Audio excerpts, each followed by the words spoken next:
Warning, this thing contains spoilers. If you don't want to get spoiled, then you should click off right now. So I just watched Godzilla X Kong, and it was kinda disappointing, but it was at least better than the last movie. So trust me to say that I didn't really hate this movie, but just like the Hollow Earth, it made me a bit empty inside. Now when it comes to the Godzilla series, the movies have been in varying quality over the years, but I think it's safe to say they were in a golden age for the G-Man, especially since -1 became so successful as it is. And I think we could all agree, if it weren't for Legendary and the 2014 Godzilla film, then Godzilla wouldn't be as prominent today, and we might be still in a Godzilla drought if it weren't for that film. But it is strange comparing the 2014 film to the rest of the MonsterVerse, because the tones are completely different. Probably because King of the Monsters didn't do that well in the box office, and the fact we have different directors doing each film. So if you're a person that cares about consistency, hate to break it to you, but it's not consistent at all. And it's very clear they don't really give a shit anymore. I think it's more obvious with the monster fights. Looking back at the 2014 film, and to an extent the 2019 film, they actually do care about weight and gravity. The monsters do feel big and gigantic, and their slow movements emphasizes that. But with the Godzilla and Kong stuff, they kind of drop that and just let them fight whatever they want. There's a scene when Godzilla and Kong are fighting a Hollow Earth, and the place becomes low gravity for a bit, and because of that, the monsters are kind of flinging around and flying everywhere. Now when you get to Rio de Janeiro, the monsters do become more up to scale, especially with Diddy Kong and the buildings. But since the majority of it is in the Hollow Earth, it kind of makes you forget these things are supposed to be gigantic. I can understand that they're in the Hollow Earth and the rules are gonna be much more different, but they're gonna emphasize their size. I kind of wish they'd be more consistent with that. And it kind of makes me appreciate the 2014 film more for at least trying to do that. Say what you will about Gareth Edwards, but at least he kind of feel like he was trying at least. The other directors, Michael Dougherty and Adam Wingard, clearly don't give a shit about the story and just want to see the monsters beat the shit out of each other, which would be fine if it didn't distract us with pointless bullshit. Because the biggest problem with this movie is the lack of monster action. Sure, we got plenty of stuff with the monsters, but a good chunk of it is also with the humans, and it's not even good human drama, let alone good storytelling. So every time that humans are on the screen, I tend to be very annoyed by this because I just want to see giant lizard and giant monkey beat the shit out of other giant monkey. Not this pointless human drama that's not even good anyway. It comes to show you that Godzilla fans and kaiju fans have really low standards when it comes to these types of movies. And when I say Godzilla fans, I'm also including myself, because all I really want is more monster action and less human crap. But it kind of felt more the same as the last movie. Now from my understanding, this movie has less human parts than the last film. But to be honest, I thought the human element was just more the same. In fact, they kind of doubled down here, since there's some plot elements that require humans to actually function. For example, the deaf girl from the last movie, apparently she's seen some visions from the future or something. But it turns out it was a distress signal from her own tribe. And apparently they need her to bring back Mothra in the movie, which yeah, Mothra is in this movie, and just waves her hand and she just blinks into existence. Not even her larva form, but a full-fledged adult. Even though we established that in King of the Monsters, but I guess it didn't really matter to them. Now supposedly Mothra was going to be replaced by another monster in case it didn't have the rights. But there were some rumors that the monster that are going to replace her didn't set well the test audience. But it turns out Mothra was planned from the very start. This monster was just a backup plan just in case it didn't have the rights. Which, judging from the movie we have now, it was probably the best outcome. Which is cool and all, but you would think Mothra would do more in the movie. But no, her only purpose is to stop Godzilla fighting Kong and to make them work together to fight a common enemy. She doesn't even show up in the fight. She just shows up in the end webbing some monkeys and that's it. So even if this was an original monster, it probably would have done nothing, even though it could have helped out. Except for maybe making Godzilla and Kong work together. Mothra. Why did you say that name? We got some kind of British monster doctor here, which early in the film he took care of Kong's aching tooth, that had no other purpose in the movie other than the funny meme. Now at some point, Kong gets frostbite in his right arm and is basically screwed. But luckily for them, the vet tells them that they have a giant power glove for Kong that they were going to use beforehand for something, but the funding was cut for some reason. And it's conveniently right next to them in the Hollow Earth. So not only did Kong get his frostbite cured, but he now has the Infinity Gauntlet so they can sell more toys. There's some other human characters. We got the bowl cut lady from the last movie who just spews out exposition. We've made some minor augmentations. Oh.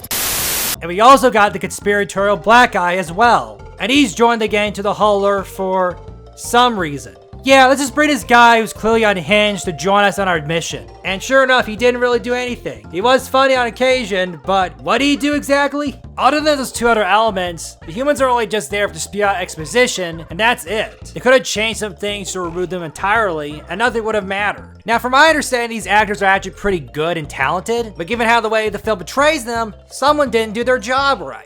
Even human death doesn't even matter. At one point, there's a Scottish pilot who complains all the time, and he gets eaten by a tree or something. Now, even though he's the only person that can bring him back to the service world, nobody even cares. But I guess it doesn't matter, because they're not that important.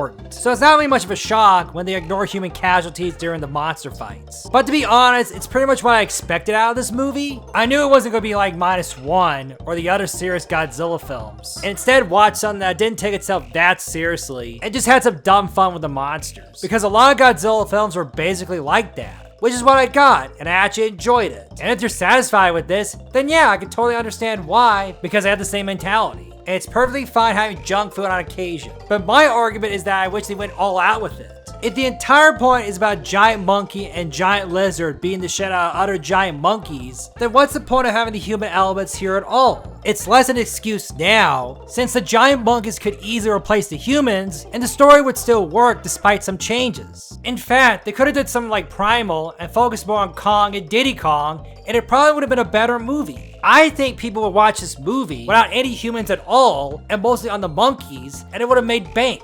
Again, if the whole point is to have giant lizard and big monkey fighting other big monkeys, then what's the point of having humans here at all, especially when the human stuff is not even great anyway. Despite that, I think there's some good monster stuff here. I think Kong and Diddy Kong exploring the Hollow Earth is pure kino. And I do like the fact that Kong's not alone, and his own species is not only thriving, but potentially can make a civilization. I even like the fact that he's just basically Monkey Moses, and wants to free his own species from Lanky Kong. Wasn't done great, but hey, at least it was kinda interesting.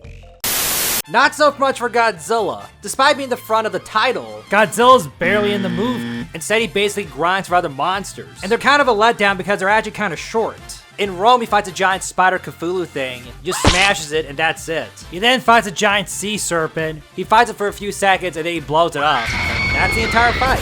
The rest of the movie's just sleeping in this giant iceberg, and then near the end, he just wakes up and becomes pink. So if you're a big Godzilla fan, I wouldn't be that surprised if you're let down by that. I certainly wasn't that disappointed, because I had still plenty of Kong, the other giant monkeys, and the rest of the Hollow Earth. So at least I was satisfied with that aspect, but I can understand why someone would be disappointed. But the biggest surprise is that the new original monsters are actually pretty cool, like Lanky Kong and the giant ice waifu Shimo, which they could have easily used a monster for Toe's catalog, but it is nice that they're actually doing something new and different, especially since it's another female monster, for better or for worse. That's a woman?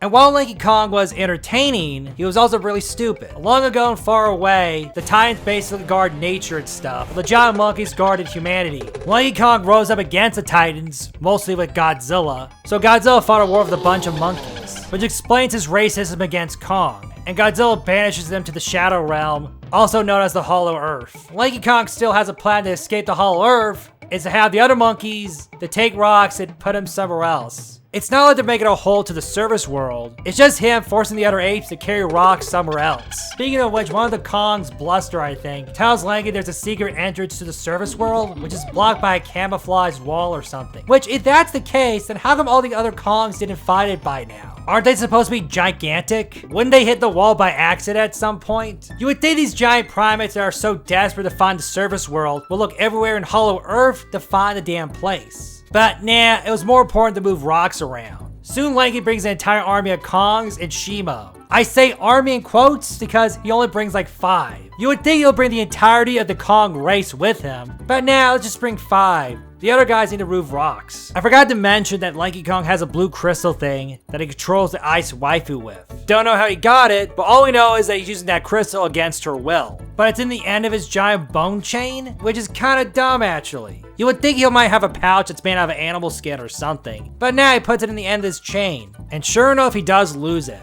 Both Kong and Lanky wrestle to get it, but then Diddy Kong shows up with the giant axe that he lost earlier, and uses the axe to smash the crystal. Lanky grabs Diddy, but Kong punches him in the face because he has no style and grace. Godzilla tells the ice waifu to freeze him, and she does, and Kong pretty much does a fatality on Lanky.